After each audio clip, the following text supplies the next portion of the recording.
Silakan subscribe Cerita Cinta YouTube channel. Terima kasih.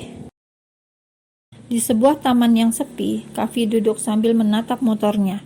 Besok akan ia jual, ganti motor bebek yang biasa. Sayang, tidak ada surat-suratnya. Tapi tidak masalah, yang penting ia harus pegang uang cash. Kavi yang galau mencari Winda, tapi tidak ketemu, hanya bisa melamun.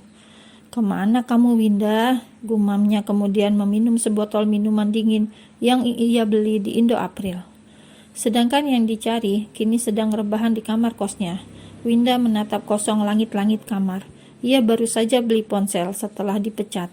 Ia juga kehilangan ponsel. Saat melamar kerja naik bus, ponselnya hilang. Dilihatnya ponsel baru yang harganya di bawah 1 juta tersebut. Tidak ada nomor kontak. Ia hafal nomor Bu Venita, tapi untuk apa menyimpan nomor itu? Akhirnya ia hanya bisa melamun sambil memainkan ponsel. "Aku tidak membawa kabur uangmu, Kavi. Aku dipecat. Semoga kau tidak salah paham. Apa aku ke apartemen?"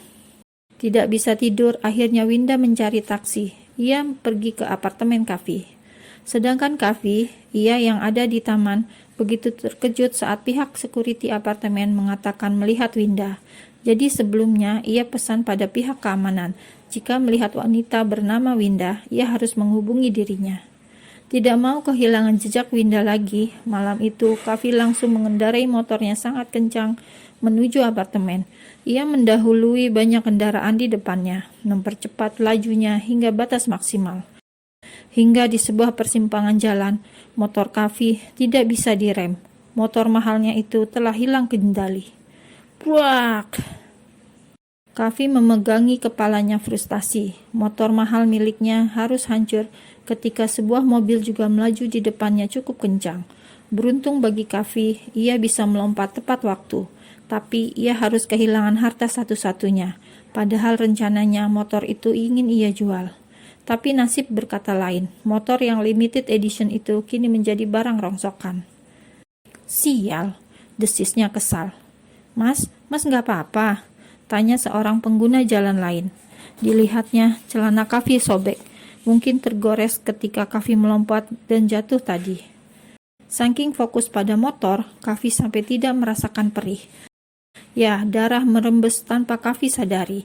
Mungkin tidak dalam dan tidak parah, tapi tetap saja ia harus diobati.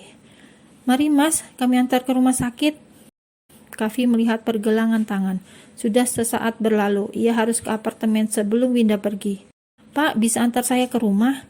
pinta Kavi memohon. Ia tidak punya banyak waktu. "Tidak ke rumah sakit, mas," tawar pengguna jalan yang baik hati. "Tidak, antar saya ke sini." Kavi langsung menyebut di mana selama ini ia tinggal. Ia pun naik motor si penolong, sedangkan motornya ia tinggal. Sepanjang jalan, ia kelihatan gelisah sambil melihat jam. "Pak, maaf sebelumnya, apa bisa tambah kecepatan? Saya buru-buru." Pengemudi itu pun menggeleng. "Maaf mas, prinsip saya biar pelan asal selamat." Kavi langsung mengumpat kesal dalam hati. Ia pun menghubungi pihak apartemen. "Halo pak, tolong tahan gadis itu. Dia sudah membawa lari uang saya." "Benarkah? Sebentar Pak Kavi, saya kejar dulu, soalnya dia barusan pergi." "Jangan dilepas Pak, tangkap dia, jangan biarkan lolos," ujar Kavi menggebu. Gedung apartemen. Winda berjalan dengan lesu, karena apartemen Kavi malah kosong. Tap, tap, tap. Apa ini? Winda kaget saat asik berjalan sambil melamun, malah 2 orang pihak keamanan apartemen langsung menangkap dirinya. Yang satu memegang lengannya, yang satu sibuk mengikat.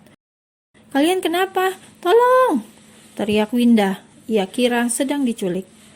"Tolong kerjasamanya," ucap security berpostur tinggi besar, sudah seperti bodyguard. "Pak, apa-apaan ini? Apa yang kalian lakukan?" Winda mencoba melepaskan tali yang kini sudah diikat ke pergelangan tangannya. "Tunggu sampai Pak Kavi datang bersama pihak berwajib."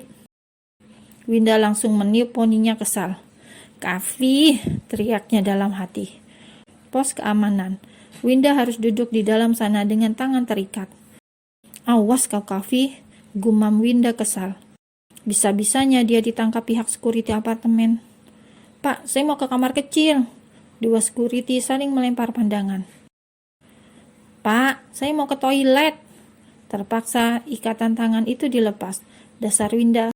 Begitu tali dilepaskan, ia langsung mencoba kabur. Gadis itu lari menyusuri jalanan malam di depan apartemen. "Hei, jangan lari!" Aduh, Pak Kavi bisa marah. Semua security langsung mengejar Winda. Sialan. Winda mengumpat saat menoleh ke belakang dan bruk. Aduh, ia terpental saat menabrak seseorang. "Hei, jangan lari!" teriak para pria berseragam hitam di belakang Winda. Sudah, terima kasih kerjasamanya. Sekarang biar saya urus, ucap sosok yang ditabrak Winda barusan. Winda mau marah, tapi saat ia melihat penampilan Kavi dari atas sampai bawah, ia malah terkejut. "Kav, kamu kenapa?" Kavi mengulurkan tangan membantu Winda berdiri. "Pak Kavi, apa butuh bantuan untuk membawa ke kantor polisi?" tanya security lagi. Kavi menggeleng keras. "Dia bukan pencuri, maaf, hanya salah paham. Dia pacar saya." Winda langsung melotot, sedangkan para pihak keamanan tersenyum kecut. "Dasar, bubar." Setelah para security pergi, Winda langsung menarik Kavi ke tempat yang lebih terang. "Ada apa denganmu?" "Ya ampun." Winda memeriksa semua tubuh Kavi yang sepertinya habis jatuh. "Jatuh dari motor," tebak Winda. Kavi mengangguk. "Karena buru-buru mengejarmu." "Ayo ke rumah sakit." "Tunggu, aku nggak punya uang." Winda tertegun. "Aku ada, ayo." Rumah sakit. Kavi diperban sedikit, ternyata luka kecilnya cukup banyak. Tadi mungkin tidak dirasa karena memikirkan Winda. "Kenapa bisa jatuh? Tapi nggak heran, gayamu kalau naik motor memang seperti pembalap," sindir Winda. Tidak mau diomel Winda, Kavi pun mengalihkan perhatian. "Win, bayar hutangmu, aku lapar." Winda bengong. Sesaat kemudian ia lalu membawa Kavi ke sebuah tempat. "Win, kau pelit sekali," celetuk Kavi. Sudah makan saja, jangan pilih-pilih makanan." Kavi pun makan di tepi jalan. Ia makan sambil tersenyum, senyum bahagia tentunya. Seru juga seperti ini. Selesai makan, Winda mengulurkan uang. "Sudah malam, aku beri ongkos taksi, pulanglah." "Aku diusir." Lagi-lagi Winda tertegun. Jangan-jangan ia dipecat juga gara-gara ini.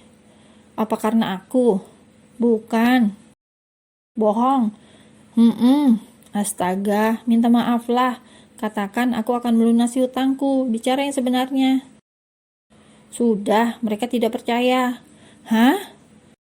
Karena aku sekarang tidak punya tempat tinggal, kau harus memberikan aku tumpangan." "Tapi kau masih utang 800 juta lebih." Winda langsung mendesis kesal. Terpaksa malam ini ia membawa pria itu bersamanya ke kosan miliknya.